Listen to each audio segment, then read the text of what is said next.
এই কচু গাছগুলো কেন জানি আলগা হয়ে আছে, একদম তুলে ফেললাম।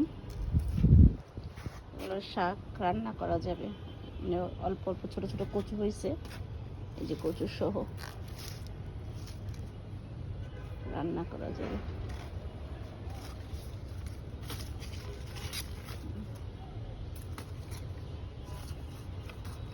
ডাটাগুলো কেমন মরে মরে যাচ্ছে।